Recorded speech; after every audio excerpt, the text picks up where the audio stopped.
back on.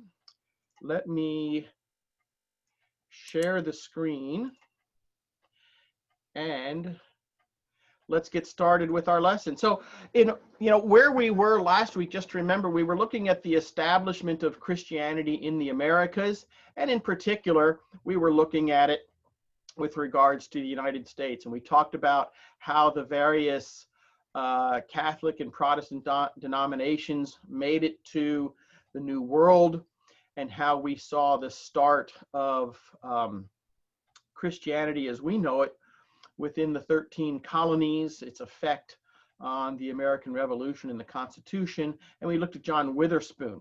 So today we're going to look at the next major section of the history of the church in the United States. It's also, we're going to look at the history of the church in the world at this point. We're going to focus on the U.S., but I do want to close, spend some time at the end looking at what was going on at the church around the world in the 1800s. But we are going to focus on the United States, and we'll have to look at England because there was still a close marriage between the two. So let me ask the following question. When you think about the 1800s, what were some of the major drivers of history in the 1800s? What comes to mind? The Civil War. Okay, absolutely. In the United States, we've got to think about the Civil War. And we are going to talk today about the church's role in the Civil War. Okay, what else?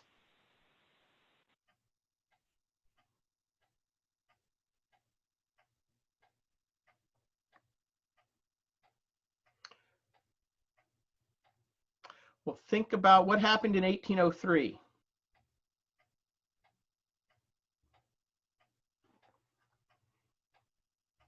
Or 1849. We had the Louisiana Purchase. Right. And so the other major thing that is happening in the 1800s is the Western expansion of the U.S., a very rapid growth in land area and a westward movement of the populace and many things. And that had a significant effect on the church. 1849 was the gold rush. Correct. And so you had if you think about it, you had the Louisiana Purchase, you had the gold rush, you had the Texas secession from Mexico. So you had basically everything west of the Appalachians. So you can picture just a huge expansion, and that had significant effects on the church. And then the third thing that was happening in the 1800s is essentially the Industrial Revolution. Both in Europe and in the United States, you had a significant change in the social life of people.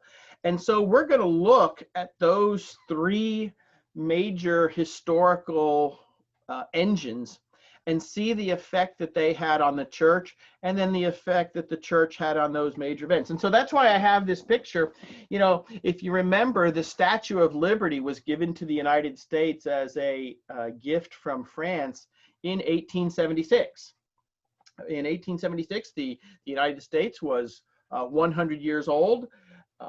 France and the U.S. had become allies, and so France gave the United States a gift of the Statue of Liberty that stands in the Hudson Harbor. That was a copy of the Statue of Liberty that exists within the Seine within Paris. And so you can think about the exhibition, the New York World's Fair in 1876, as really bringing a lot of these things together. And in particular, what it demonstrates is but basically the cultural changes. First of all, we need to think about the Industrial Revolution. The Industrial Revolution was essentially the result of the development of the steam engine in England. And so, again, as with most revolutions, a lot of things were going together, but the one aspect that kind of tells the story the best is the steam engine. Because prior to the invention of the steam engine, productivity was dependent on the elements. You could only farm when it was daylight. You were limited by the weather. You were limited by human or animal power. When the steam engine was developed, all of a sudden you had this source of energy, of power that was not dependent on the weather. It was not dependent on a clock. It was not dependent on a sun.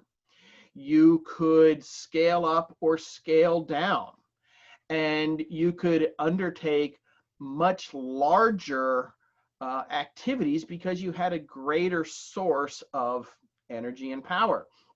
And so with the rise of the steam engine, and you can see in this photograph, you now had the development of a society that served the industry. And what I mean by that is, in order to develop a steam engine, this is not something that you could do on a small scale. You had to have a large scale. There was a minimum size of a steam engine and a minimum size that you would make it work. So you had the development of factories. You had the development of a concentration of capital. And along with this, you had the development of a concentration of people. And so while cities existed, throughout all of its history, the nature of the city became very different, and you had the development of cities in new places, namely where you could get water, or you could put the city close to the resource. And so with the rise of the industry, you had the concentration of wealth. You had the development of a very wealthy class that was not necessarily monarch or political. It was economic. Along with the wealth, you had those who didn't have the wealth, those who needed jobs. And so you had children moving from the farms to the factory. And by moving from the farms to the factory, they moved away from the family and they moved into the workplace. And the foreman became the chief authority in children. You had labor. Again, a concentration of people who stopped looking at the farm, looking at ranching, looking at, what we would call the trades, and they became industrial workers. And then along with that is you lost essentially the biological rhythm of sun up, sun down, of, the animal has to rest, so we have to rest. There was more of a human-friendly workplace, which changed with the steam engine. Again, with the development of the steam engine, the engine could work tirelessly. You just needed people around the clock to feed it. And so in many ways, life became harder. Life became more socially distant. Many of the traditional social bonds were changed. And it became much more difficult. And we're going to see the effect that had on the church. The other thing that, in addition to the Industrial Revolution, you had the Scientific Revolution. We talked about the development of the Age of Reason. Well, the 1800s saw the rise of science. Many of the great foundational changes in our understanding of physics that began with Isaac Newton in the 1600s really came to fruition in the 1800s. Chemistry took off, but perhaps the biggest scientific revolution was in the field of biology. And it was in the 1800s that Darwin postulated his theory on the origin of species. And so for the very first time, you had a potential explanation for life that did not necessarily require God. And the philosophical background for that was absolutely necessary. Remember, we were talking about the Age of Reason, where no longer was a belief in God necessarily assumed, that you went from a personal God that essentially the entire world believed. Atheism was not a viable worldview up until about the 17 or 1800s, both philosophically, and then you needed it to be able to come up with some other answers. Well, in the 1800s, you had philosophy becoming more and more able to construct a worldview that did not require God, And Nietzsche is the most famous of that. God is dead, Nietzsche, 1800s, with a full-fledged philosophy. So we moved from God being, a real but distant, to God not being around at all. So the rise of atheism corresponded with the development of Darwin's theory of evolution, where no longer is God even required in the natural world. You had the political changes. The French Revolution in 1789 was huge because unlike the English Revolution in the 1600s, the American Revolution in the 1700s, the French Revolution was very much a man-centered a throwing out of God, a very conscious throwing out of God. By 1790, the French ruling class, which had supplanted the monarchy and had supplanted the church, installed the goddess of reason in the form of a female actress on the high altar of Notre Dame Cathedral. So God was specifically and willfully removed from the public sphere. And so you had a political revolution in which no longer was God, the church, in any way used to be a basis for the form of government, for the form of law. And so, needless to say, the church is going to respond to this.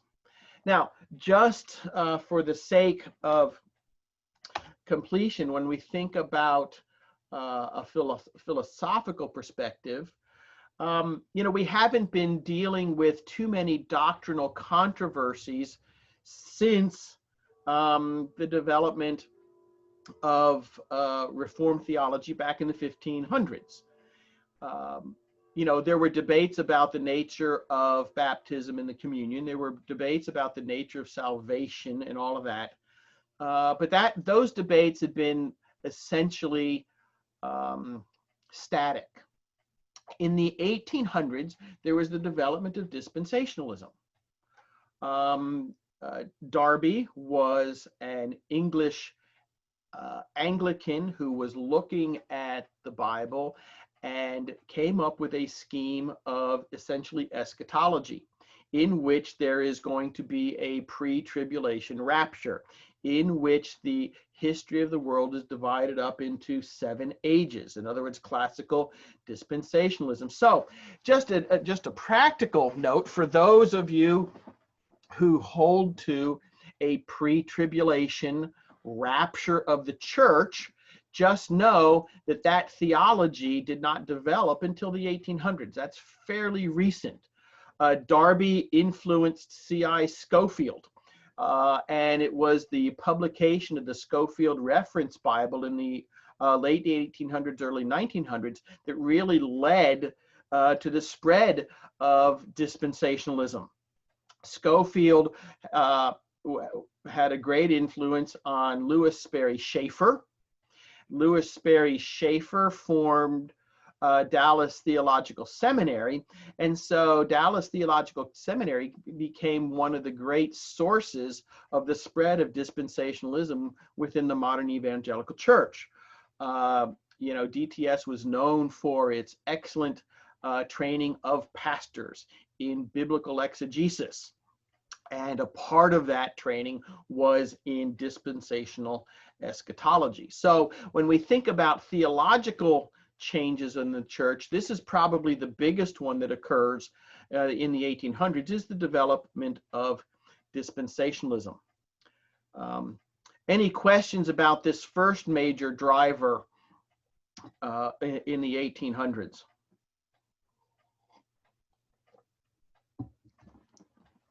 Okay, well, let's talk then about the Second Great Awakening, because this coincided with the church as it spreads to the frontiers. Last week we talked about the First Great Awakening in the early 1700s. This was happening in the United States, but also in Europe. It was tied to pietism and the idea that while the Reformation had gotten the doctrine correct, there was always a tendency to lose the the personal aspect of Christianity, the piety, the Christian life aspect of it. And that's been true throughout church history. We saw there was always this back and forth between maintaining proper doctrine and maintaining a Christian lifestyle. What does it mean to be Christ-like? Well, in the late 1600s, early 1700s, we saw the First Great Awakening with George Whitefield and Jonathan Edwards. Then the American Revolution occurred. Excuse me. Churches were growing, and again, you had a lot of growth and you had a lot of expansion. The population of the United States began to explode in the early 1800s, and so you had this Second Great Awakening because you had many churches.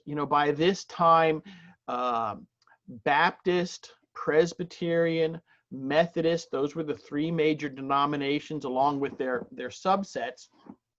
They were well established, and as the population grew, the churches had to grow. And so the churches began having these significant revival meetings. And so you had tent meetings, you had itinerant preachers up and down the eastern United States. And this led to a Second Great Awakening with very significant, experiences. You had a lot of prayer meetings. You had people being overwhelmed by the Holy Spirit. You had a lot of ecstatic emotional utterances. You had a lot of profession of faith on the spot. And this was occurring in large numbers. I mean, you would have a tent meeting that might have 200 or 300 people, sometimes upward of 1,000 by the third or fourth day. And you had these revivals occurring for multiple days in areas around the cities and then out in what we would call the suburbs, but they're in the less congregated areas. So what would happen was, again, you had industry, you had people going into the city, but they had time at times in the evening to get away for short periods of time. And so you had these tent revivals because the physical buildings weren't big enough. And so you had the growth of many people professing Christianity because Christianity offered a meaning for life. It offered, hope for people who were bowed down to, just industrial work. It offered hope to people who were poor, who were working, who were just dirty from industry. We're going to see a little bit during this time, the Great Awakening is also what led to Sunday school classes and other things in order to be able to reach a greater number of people.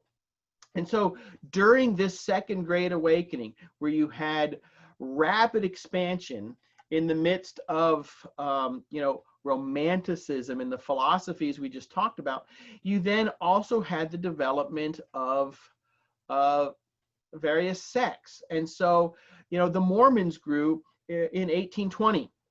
Joseph Smith lived in Western New York, and upstate Western New York was a hotbed of revivalism during the 1800s, and he was a product of one of those revival meetings.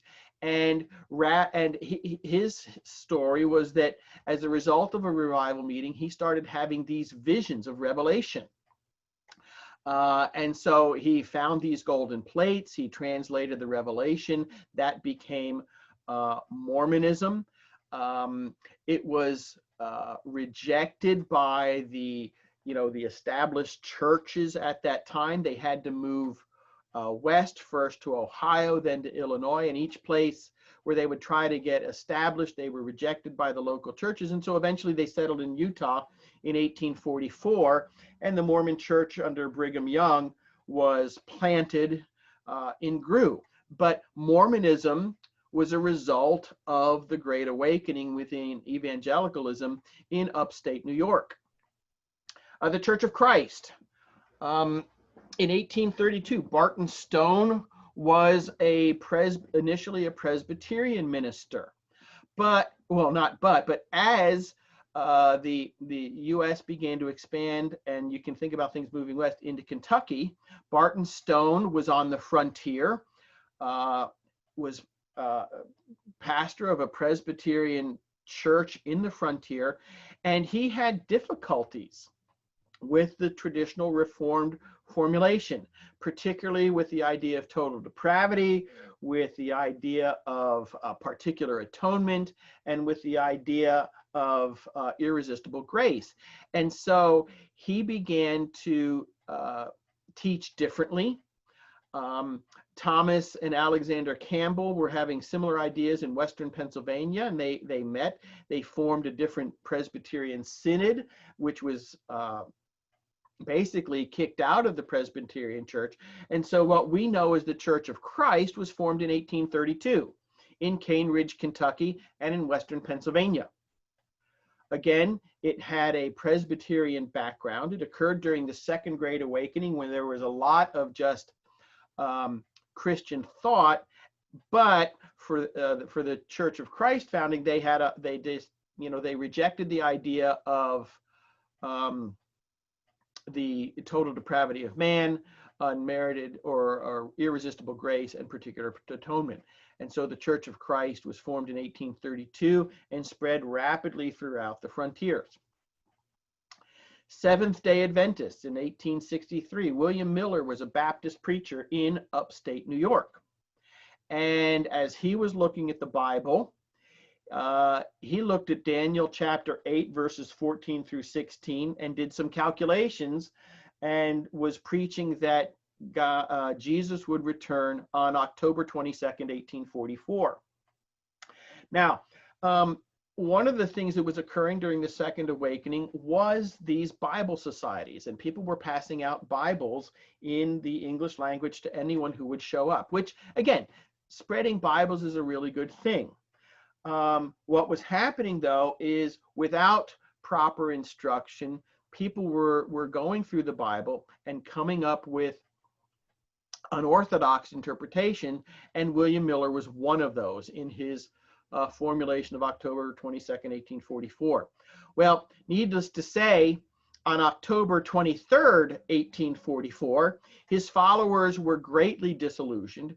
However, much of his theology had taken root, and the idea of the Seventh-day Adventists is that, wait a minute, the Old Testament law is still normative, that the church erred in moving the day of worship from Sunday to Saturday. There was much of what we would recognize as evangelical Christianity still there, and so they continued, and James and Ellen White reformed or became the new nucleus of the Seventh-day Adventist in Battle Creek, Michigan.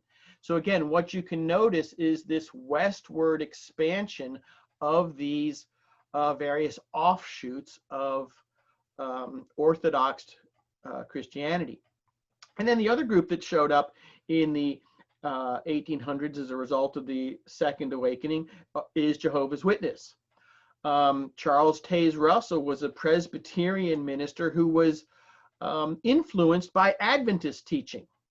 So, and again, you've got kind of a mixture between the Adventist and the Witness. And in Pittsburgh, Pennsylvania, he looked at this kind of a mixture. And the Jehovah's Witness, on one hand, still believed in the messiahship of Christ, but they denied the Trinity, they denied hell, they denied unconditional immortality, and so they formed their own denomination. Now, what's interesting is that both the Seventh-day Adventist and Jehovah's Witnesses have had a mixed experience with what we would call Orthodox standard evangelical Christianity. Billy Graham, during his crusades, felt that the Jehovah's Witnesses were at their core Christians, and so he enlisted their help during his evangelistic crusades in the 50s and 60s. And so you can see that while the Methodists and the Baptists and the Presbyterians were expanding westward, as you spread west and there's less control, you also begin to see the development of what clearly became sects of Christianity. Some would call them cults. Some would say they are non-Christian at all. I'm looking at this primarily from a historical perspective today. And so you had the development of these because of the Second Great Awakening. Any comments or questions about this part?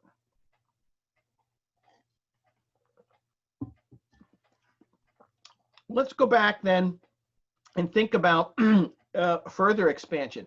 If we look at the history of the church in America as expanding westward, well then from a European perspective, you have the church expanding into the world, and so you really have the development of world missions.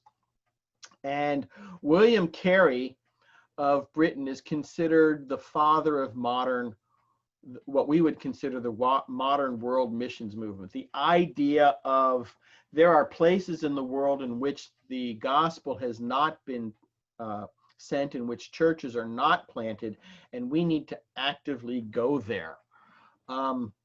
So he came from a particular Baptist background. He was interested in both exploration and missions. He's ordained, but as part of his background, he was a student of languages. He recognized that if you're going to preach the gospel, then you're going to have to be able to speak other languages. And so he was somewhat of a linguist. And as a particular Baptist in England, he had a lot of contact with what at the time were known as hyper-Calvinists. And Calvinism, if it's taken to its extreme, if you do believe in God's election of man, then you can quickly fall into the error, well, if God has elected us, well, then there's nothing that we have to do, that people will just become believers because God has ordained it. And that's not scriptural teaching. That's not even proper Reformed thinking.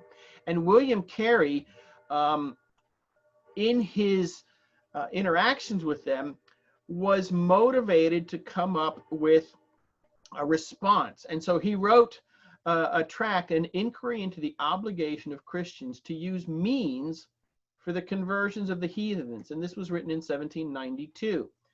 And what he pointed out is if the Great Commission was only for the apostles, then the command to baptize would be also. That if the Great Commission was only for the apostles, then all the preaching to the heathen is without warranted.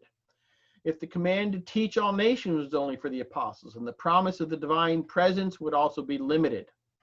And he goes on and shows that a proper understanding of Reformed theology based on Scripture actually does not make evangelism unnecessary. It is the guarantee of fruitfulness of evangelism and missions. And so he was a very powerful, very motivated person. He formed the Baptist Missionary Society in 1792 and then went to India in 1793. And so he was one of the first world missionaries into what we might today call an unreached people group. Back then, it was an early colony of Britain. He translated the New Testament into Bengali in 1797. Through his recruitment effort, 8 missionaries and their children arrive in India in 1799, and they have their first baptism of converts in 1800s. And it was through William Carey's work that further Bible translation into other, again, I'm going to use the term unreached people because we understand what that means, into previously unreached people groups begins to occur as he began to recruit more and more people into world mission. Oops, I needed to change this slide. So one of the persons he recruited was David Livingstone. And we are familiar with that phrase, Dr. Livingstone, I presume. David Livingstone, whoops, go back. David Livingstone was a physician who became a Christian and was very much influenced by William Carey's teaching. And David Livingstone was motivated to go to Africa And again, if you were going to be a missionary to these places, you also had to be somewhat of an explorer because these areas were not mapped out. So David Livingstone may primarily be known for his exploration of the Nile River and Zambia. And certainly he had a great deal to do as far as geographic exploration, but Livingstone's motivation was missions. He was motivated to find the indigenous people that lived along the Nile River and spread the gospel to them. He was a Scottish Congregationalist who came from the London Missionary Society and was exploring Africa. He died in Africa of malaria. And so the famous explorer David Livingstone was primarily a missionary. We're familiar with Hudson Taylor, again, also British. Hudson Taylor is credited for taking the gospel to China. Remember, we talked about the fact that in the mid-1500s, the Catholic Church had evangelized India, Japan, and China. And so Hudson Taylor was able to capitalize on the fact that at least there was some kind of knowledge that in some areas of this idea of Christianity. And so Hudson Taylor was the one who really evangelized China. And again, he did it by becoming as much as he could Chinese culturally, but not religiously, and was very effective in the planting of churches in China. And then Amy Carmichael, 1867 through 1950. Amy Carmichael was Irish and she went to India. She came from a Presbyterian and Anglican background, again, motivated by the missionary societies that were the fruit of William Carey's work, and she was motivated to India, and predominantly she worked with the girls who worked in mills.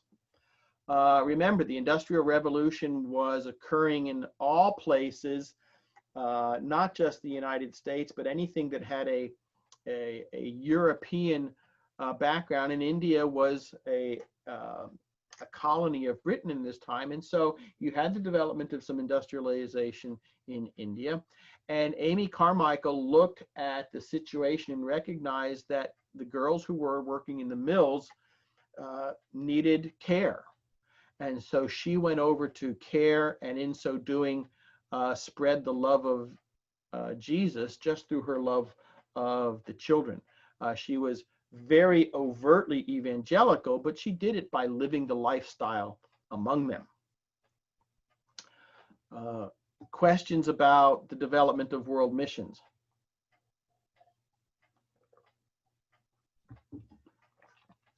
Okay. Well, back in the U.S., again, the U.S. was not primarily sending out missionaries, but the reason is because you had literally 2,000 miles of new frontiers to evangelize. You had the influx of, the Native Americans. You had the spread of the pioneers, and so the analogy to world evangelism that was being spearheaded by England is you had the development of mass evangelism in the United States. If we think about it, we're familiar with D.L. Moody. D.L. Moody was from 1837 to 1899, and in Chicago, he began to have these open air evangelistic crusades that literally brought hundreds of people to hear. He was a very powerful and persuasive preacher, and much of the Midwest heard and believed through the work of D.L. Moody. We are familiar with the wordless book that is used, where you use the various colors to share the gospel. That was basically a development of D.L. Moody. Billy Sunday was a baseball player when baseball is just coming into play, and as a baseball player, he was also an evangelist. So wherever his team would go, he would use the opportunity to have open air meetings and spread the gospel through evangelism. And C.H. Spurgeon. We are familiar with the works of Spurgeon. He was a particular Baptist back in London who was evangelizing Britain there. And so along with this evangelism, you had the development of cooperation. Again, this was a period of time where people began to recognize the need is much greater than any one church. The need is much greater than any one denomination. And so there was an impetus to meet the changes that were going on in society by cooperation. And so the change in society wrought by the Industrial Revolution brought about cooperative efforts. And so you had the first Sunday schools. A Sunday school first occurred in 1785 in England. And the whole point is that factories would usually shut down on one day out of 7 in order to allow for the cleaning and maintenance of the machines. So on that one day, people could spend more time with their family. Well, due to the Industrial Revolution, children were not being schooled. And so the church stepped in and said, wait a minute, we can begin to train the children. And so Sunday school was literally that. It was school that had occurred on a Sunday. And so its goal was to teach children how to read and write, how to do math, the things that we think about school. But because it was being done by the church, what they were learning to read was Bible passages. What they were learning to write is they were learning to write, Bible verses. So this instruction, which, in one way you can think about secular instruction of an elementary school, was occurring by the church, sometimes within the factory, sometimes within large meeting places, in order to teach children, and then conversely their parents, how to read and write. So that was the development of Sunday school, and that developed, but in the U.S. And by the late 1700s, over 250,000 children were being educated through the Sunday school movement. In 1844, you had the Young Men's Christian Association that was founded in London and quickly made its way to the United States. Its goal was essentially many of the same things that Sunday school was done, except it was done for young men. This idea of finding a way for men to get together, to train them and encourage them in morality, a club. It was a safe place for them to come. And so you had the YMCA form. And then also you had the development of the Salvation Army. The Salvation Army Booth comes from a Methodist background, but again, the whole idea was to be trans-denominational, recognizing that there was a great need to feed and clothe people, that the poverty that was developing within cities was of a unique variety. Poverty existed before the industrial age, but most people, if they were poor, were able to be out in the country and they could forage, they could do things to feed themselves. In the cities, you couldn't do that. And so you had a true destitution that didn't exist before. And the Salvation Army was an effort by churches to address this issue, to deal with some of these needs that industrialization was producing. And so many of the institutions with which we are familiar today had their birth as a result of the Industrial Revolution back in the 1800s, and then the church's desire to meet those needs. Comments or questions before we jump into the third major change of the 1800s? Okay, so we've talked about the effect of the Industrial Revolution, science, and philosophy. We've looked at the effects of Western migration. Now we need to look at the history of slavery and the Civil War.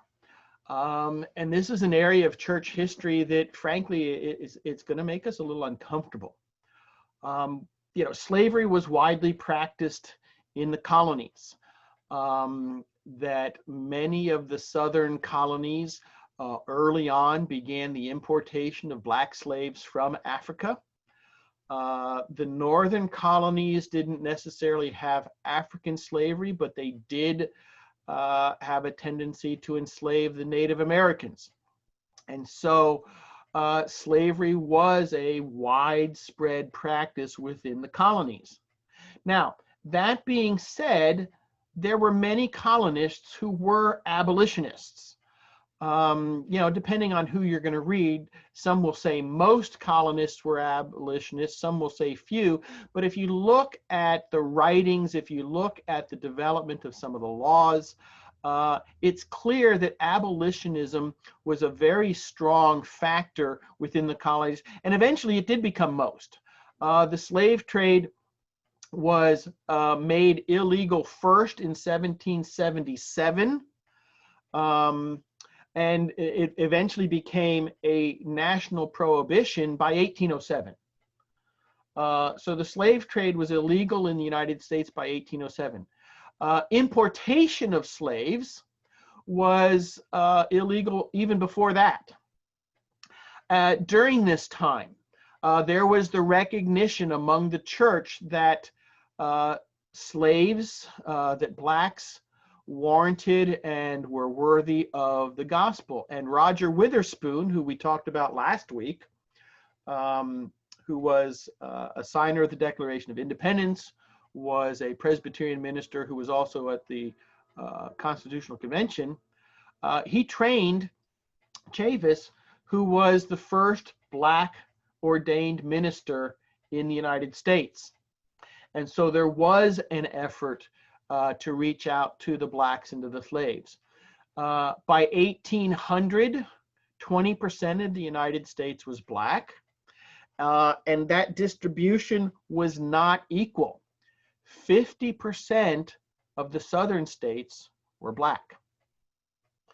And you can begin to see why that was going to have an effect on the United States. Manumission, which is the practice of giving a slave their freedom, was widely practiced. As various abolition movements would grow, as the churches would get involved, you would have these waves where large sections were persuaded. In Virginia, in the early 1800s, there was a period of a couple of months in which over 25,000 slaves were freed. And so that's why I say you have a very mixed picture of slavery in the United States. It was clearly practiced. It was clearly widespread practice, but at the same time, there were a significant population who were against slavery. If we look at the church's response, denominations expressed a spectrum of views on slavery. And if you look at the history of the Presbyterians, the Methodists, the Baptists, as I said, those were the three main denominations. If you looked at those, there was a spectrum. On one end, there was the idea that slavery was clearly an evil and needed to be eliminated immediately. And those were the staunch abolitionists, that slavery needs to be ended. It needed to be ended now, that the slaves, that blacks in particular, needed to be given, full rights as soon as possible. Then there were those, and it would have been the majority of churches, who agreed that abolition was correct, but that abolition should be gradual, that to immediately free all these slaves would cause great social hardship, not only for the slave owners, but also for the slaves. you would have this large group of people that no longer had housing, no longer had food, no longer had a job. You would have to figure out how to provide for them. And then on the same side, even the slave owners, okay, what do you do about the industry? So it was not primarily an economic concern, although that was a part of it. It was looking at it from the slave's perspective. If you take 50% of a population and say you're automatically freed, what are you going to do with them? And so the idea was, let's work towards abolition, but let's do it gradually in a way that both the slave and the slave owner can move forward in ways that is beneficial for both. And then you had the group that felt that slavery was okay, that slavery was a better condition for blacks than they would have if they were free, that under slavery, they were fed, they were housed, they had meaningful work, they were being educated. And so that slavery, if it was practiced according to biblical guidelines, was okay. And the debate within the church was, based on the two poles. On one hand, you have the scriptural teaching that God created man in his own image. And so the idea that anybody could be, that was less than a whole person, is not scriptural. That the idea that blacks are only 3/5 of a human being is just wrong. On the other hand, there were those who looked at scripture and said, well, if you look at scripture, nowhere do you see slavery being overthrown. You have the Old Testament example of Israel keeping slaves. You have the New Testament. Jesus never spoke out and said, you need to get rid of slaves. And you've got Paul stating, slaves, obey your earthly masters. So if you wanted to go by a strict reading of scripture, there were those that would say the scripture, while not commanding slavery, at least did not command its dissolution. And so within the church, you had these biblical arguments in an attempt to justify slavery. And so you had this spectrum. And then what became an issue is, well, was your view on slavery a condition of fellowship? In other words, if your denomination, if your church felt that abolition is proper, could someone who owned slaves be a member in good standing of your church? And so you had this church struggle that is now occurring within what was happening politically in the United States. And in the 1830s, there was a significant shift. Up until the 1830s, most of the North and the South wanted to move towards abolition. But in the 1830s, two things happened. First of all, you had the rebellion led by Nat Turner, in which a group of slaves massacred a group of slave owners, predominantly the women and the children. And Nat Turner was a preacher. So that had a very bad effect. And at the same time, you had some abolitionists who were strident in saying very clear that, slavery is evil all the time. And if you are a slave owner, you are unadulterated evil, and you have to have the immediate abolition of slavery. And we're going to pass as many laws as possible. And so they were attempting to force the issue. And so the South began to harden itself into its position of, wait a minute, we may or may not give up slaves, but it's going to be our decision. You can't force us. And so you had a northern versus southern split of the churches. As the country began to divide politically, the churches did also. And in the South, most of the denominations followed the southern leadership, to the point that, many people in Texas are Southern Baptists. Many people at TBC come from Southern Baptist backgrounds. The Southern Baptist denomination was founded in 1845 in Augusta, Georgia, and there you can see the church from 1845. And basically, what made the Southern Baptist difference from Baptists in general was their continued support for slavery. And so the Southern Baptists have a tradition of founding as a support for slavery. Now, they weren't the only one. The Presbyterians of the South, the Methodists of the South also supported slavery during the time leading up to and during the Civil War. And so you have churches supporting the Civil War. You have churches supporting slavery, which is, I mean, if you think about it, it's just wrong. You know, you cannot support a racist slave situation in good conscience. You know, the church had the option of saying, no, we're not going to support that. The church had the option of saying, no, I'm not going to go to war for that. But they didn't. And even after the end of the Civil War, and you begin to have Reconstruction, reunion did not mean the end of racism. So even though we stopped fighting over the Civil War, you had the development of segregation in which you would have black churches and white churches, because the white churches, they may recognize the freedom of the blacks, but they did not want them in their churches. And so you had the development of segregation that, frankly, has carried on to today in many ways. And so this stain of racism, the stain of the church's support of racism has carried on, and we see some of that still today. Comments about the church and slavery before we close with the church around the world.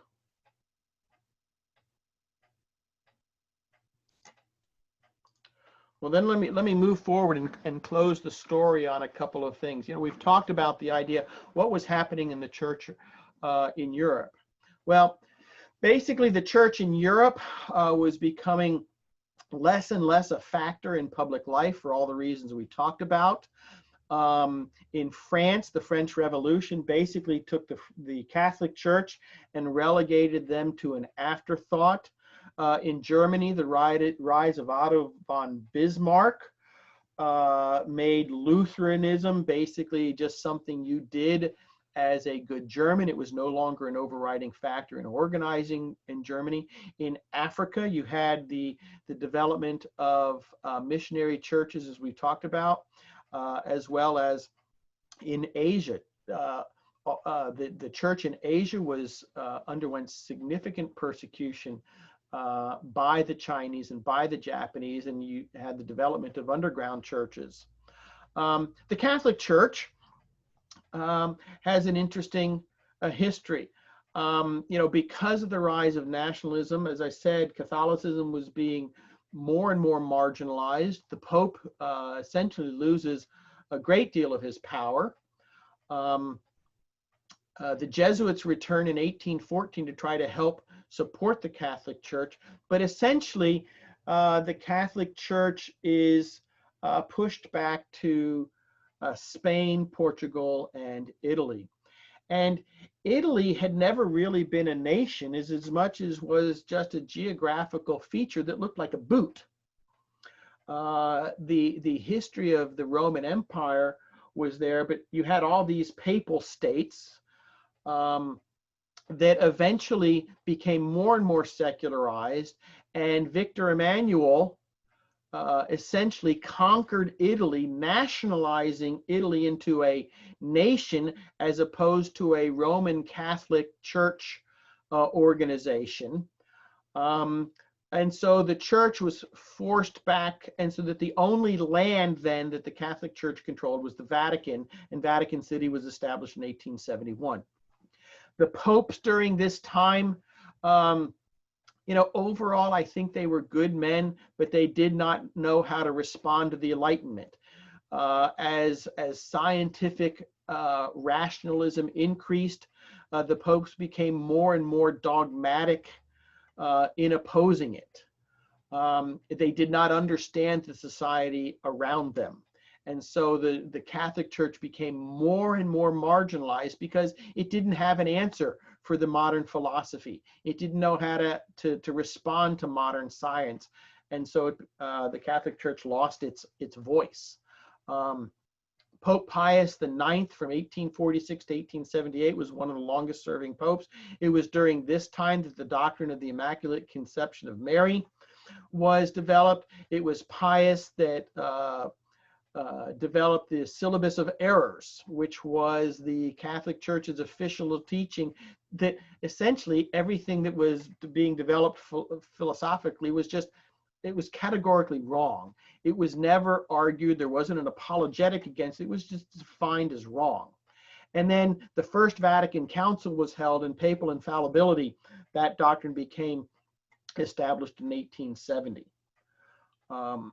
And so you can see where the Catholic Church eventually became what we are familiar with the Catholic Church today, namely a church without political boundaries anymore. Its official area is Vatican City, and now the Pope influences cardinals, but the Catholic Church is just one among many voices on the world today, as opposed to being the predominant, overwhelming voice of the Middle Ages. If we look at the Orthodox Church, we think of whatever happened to the Orthodox Church of the split in 1099. Well, with the fall of Constantinople in 1453, the Orthodox Church was basically the Greek Orthodox Church. Turkey no longer was Orthodox. It became Greek, and the Ottoman Empire took over what had been the Byzantine or the Orthodox Church in Turkey and in Lower Russia. Now, the Russian Orthodox Church is the other offspring. So if you think of the Orthodox Church, it had two major branches, the Greek Orthodox Church and the Russian Orthodox Church. The Russian Orthodox Church was kind of developed by Prince Vladimir in 988. By the 1500s, you had the same church-state kind of questions that were going on in the West.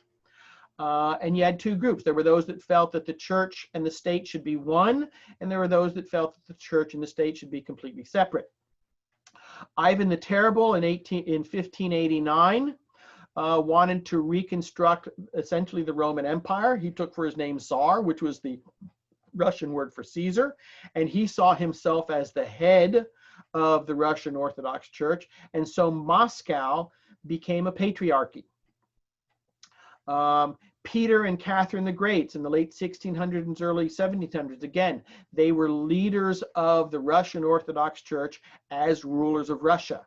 This continued, as you can imagine, with the state control of the church became more and more secularized, but there were areas that were true believers. We would recognize them as evangelical. And the famous Optino Monastery in Russia is where Dostoevsky and Tolstoy spent a great deal of their time. Eventually, Alexander I, one of the last Tsars, he was a Christian and formed the Russian Bible Society in 1812. But eventually, with the rise of the Bolsheviks and Lenin in the mid to late 1800s, the Russian Church, the Russian Orthodox Church, eventually became just another arm of what would eventually become communism. So what do we learn from the church in the 1800s? I think there's some three things that we can take away from this. Number one, rapid growth can lead to significant errors. With rapid growth tends to come an individualism, tends to come a lack of accountability, if for no other reason than geographical distance made it difficult for these churches to keep an eye on one another. And so you had the rise of many marginal or heretical errors during this rapid growth. So, if you think about it, rapid growth is a very mixed bag. Growth is not always a good thing. Secondly, and I think this is something that we have to continue to think about in today's modern churches, the church had a history of racism in the 1800s that has persisted. There are numerous studies that show the most segregated hour of America occurs on a Sunday morning at 11 o'clock. I think the church has a long way to go to addressing some of the history of racism in its past, and then what to do. the idea of systemic racism, of doing things you don't even realize, are things that we need to address today. And then lastly, we see the successes of cooperation across denominational divides. The idea of recognizing, wait a minute, at our core, we are Christian brothers and sisters. At our core, we have common goals. At our core, we have a common enemy, that we need to continue to look for ways to break down denominational divides and cooperate on the spread of the gospel, both locally and around the world. Any final comments or questions? I have one question. Yeah. You talked earlier on about the westward expansion, and it seems like there's relatively little said about outreach of the church to Native Americans.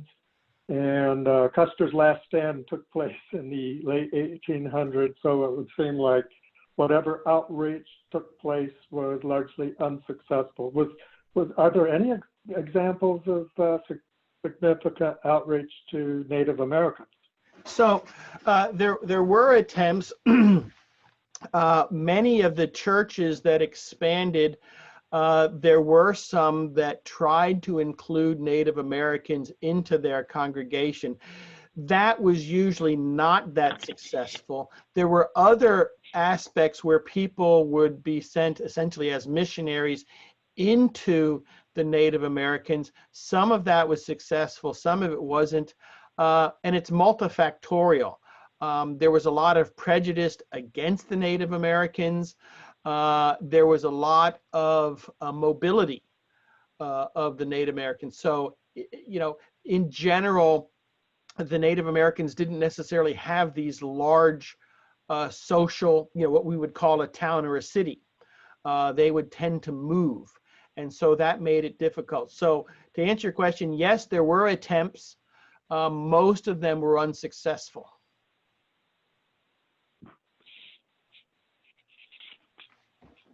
Any other comments or questions?